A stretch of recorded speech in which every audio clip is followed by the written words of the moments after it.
오늘은 6월 25일입니다. 이 땅에 76년 전에 전쟁을 경험했던 날입니다. 얼마 전에 짧은 영상을 하나 보았는데요.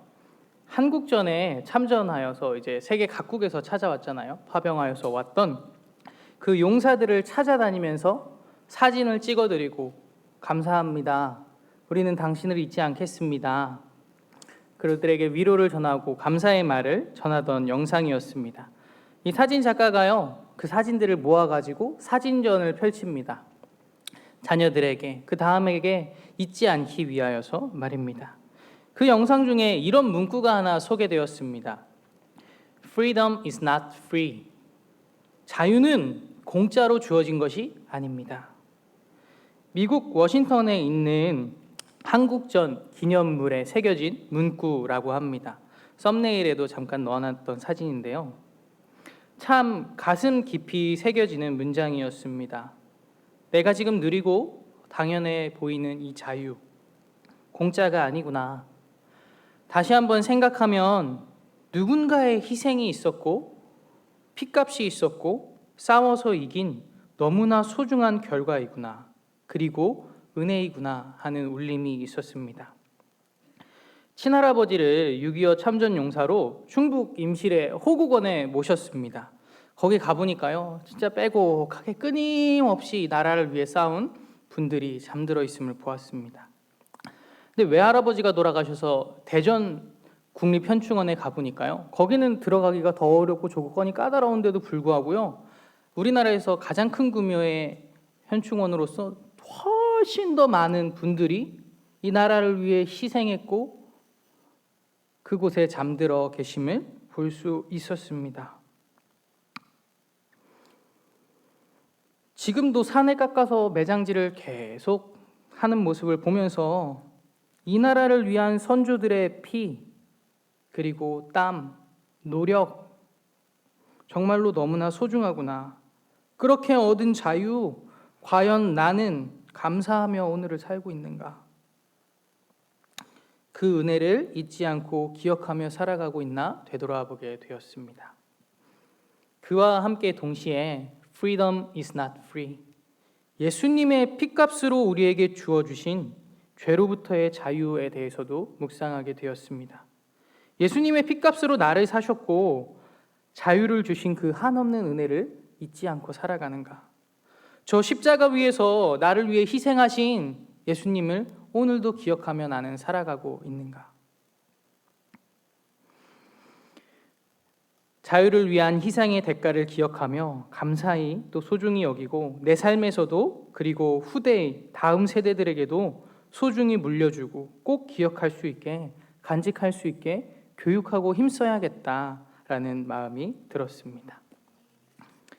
전쟁이 멈추고서 휴전을 하고 있으니까 지금 우리는 자유를 누리면서 살아가지만 만약 전쟁에서 패했다고 생각해 봅시다. 정말 우리 앞에 끔찍한 현실이 놓여 있었을 것입니다. 그런데 이스라엘 백성들은 그런 끔찍한 일을 직접 경험했던 적이 있었습니다. 바로 예루살렘이 멸망하고 패배하여 포로로 잡혀간 바벨론 포로 시기였습니다. 그 참혹하고 어려운 시기에 이스라엘 백성들은 신앙을 지키기 위해 발버둥 쳤고 정체성을 지키기 위해 말씀을 외우고 회당에서 모여서 강론하고 신앙과 정체성을 지키며 버텨왔습니다. 그런 이제 어려운 시기 가운데 큰 힘이 되었을 말씀 중 하나가 바로 오늘 읽었던 시편 119편이 아닐까라는 생각을 해보았는데요. 그 이유는 이러합니다. 우리가 읽은 시편 119편은 성경 중에 가장 많은 절수를 포함하고 있는 장입니다. 무려 176절이나 되는데요. 이 각 연이 시니까요.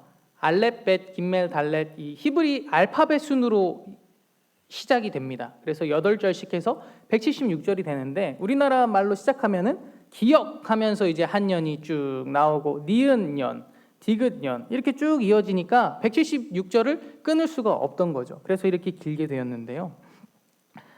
이 시편 176편은 알파벳에 맞춰서 운율을 갖고 하나님의 말씀 다 기록할 수 없으니까 하나님의 말씀을 경외하는 것에 대한 주제를 가지고 그렇게 핵심들을 정리하여서 하나님의 말씀을 사랑한다, 내가 이 말씀을 지키겠다 라고 지어져서 불러져 오던 찬양이었습니다. 반복하며 알파벳 순으로 되어 있기에 쉽게 기억하고 포로 시기에도 많이 불렀었을 것입니다.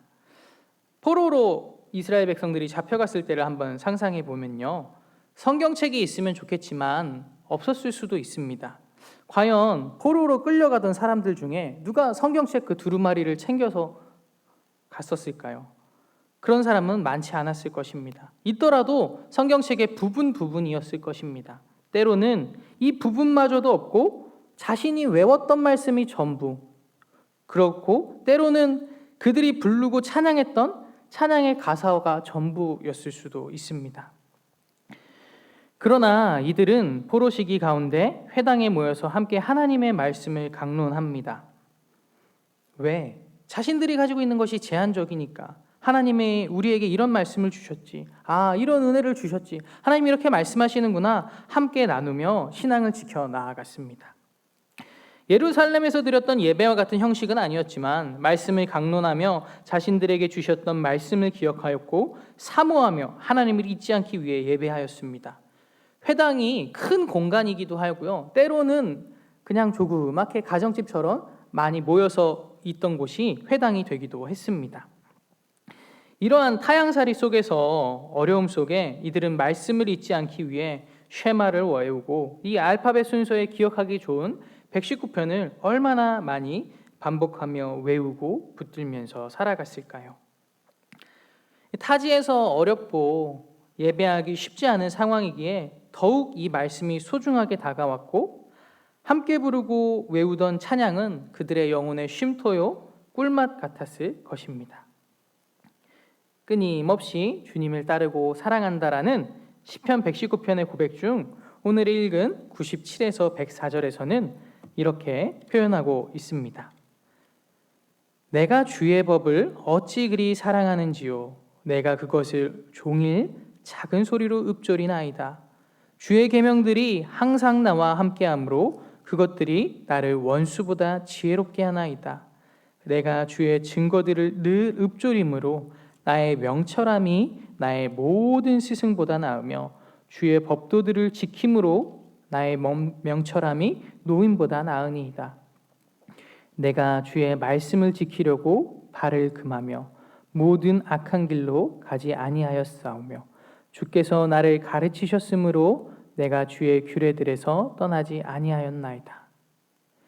주의 말씀의 맛이 내게 어찌 그리 단지요, 내 입의 꿀보다 더 다나이다. 주의 법도들로 말미암아 내가 명철하게 되었으므로 모든 거짓 행위를 미워하나이다. 아멘. 제가 신대원 다닐 때 보면은요, 탈북민 학생이 많았습니다. 저와 같은 겉모습을 하고 다니는데요, 그들의 지내온 삶은요, 탈북 당시의 이야기들은 정말 상상할 수 없을 정도로 파란만장합니다. 하나님의 살아계심이 없이는 올 수가 없었고요, 죽음의 문턱들을 수없이 넘어온 생생한 살아있는 이야기들이었습니다. 북한에서 목숨을 걸고 어떻게 넘어왔어요. 근데요, 중국 가면 더 어렵더래요. 잡혀갈까 늘 숨어 살고 어떻게 그 살아가는 어려운 이야기들, 그 수많은 생사의 기로 속에서 그들이 놓치지 않던 신앙이 있었고 말씀이 있었기에 기도하면서 죽음의 고비들을 넘어왔다고 합니다.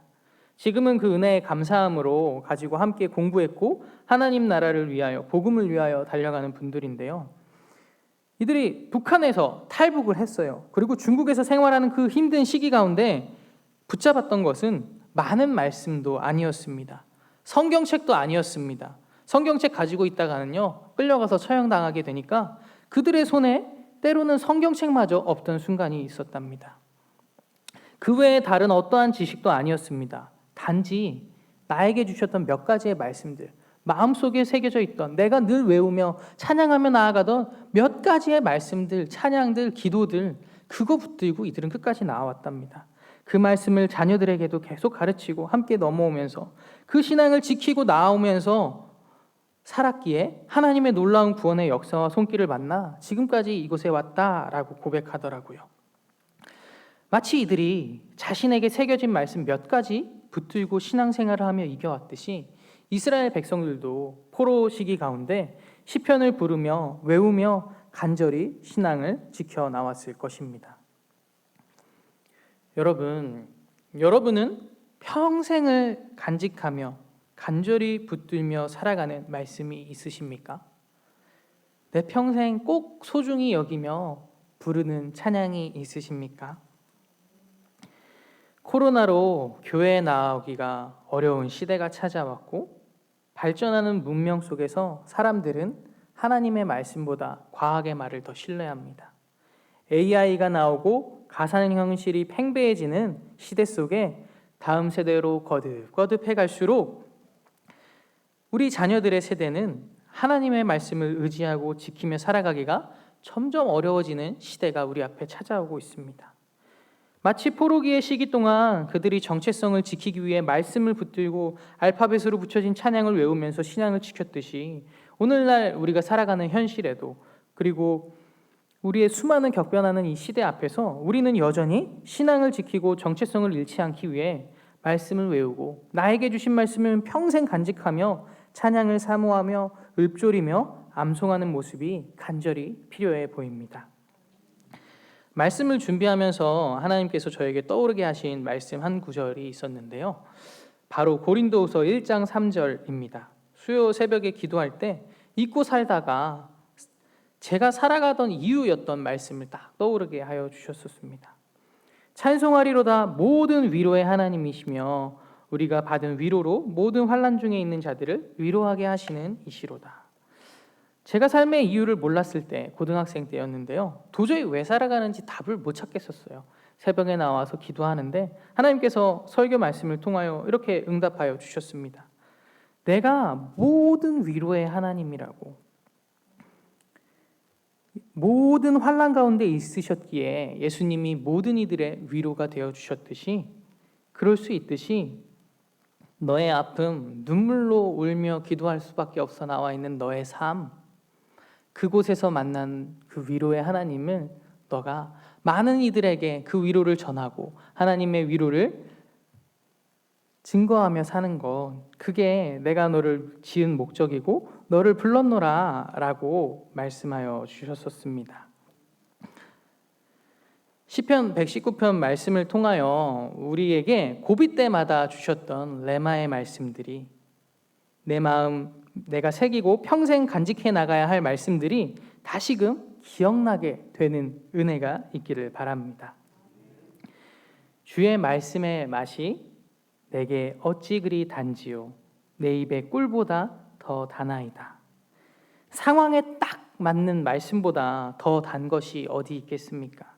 수많은 상황과 변화들이 우리 앞에 늘 오는데 그때마다 늘 말씀하여 주시는 주님, 그 달고 오묘한 그 말씀을 오늘 하루도 간절히 사모하고 평생을 붙들며 살아갈 수 있는 저와 여러분이 되기를 바랍니다. 함께 기도하겠습니다. 하나님 감사합니다. 우리가 잊고 살았던 것이 많음을 고백합니다. 우리에게 주신 수많은 은혜들, 자유들, 또 말씀들 하나님 우리의 마음에 새기고 외우고 읊조리며 주의 말씀을 더욱 가까이 하며 평생토록 주의 말씀을 사모하며 달려가는 하나님의 자녀들 되게 붙들어 주옵소서. 예수님의 이름으로 기도합니다.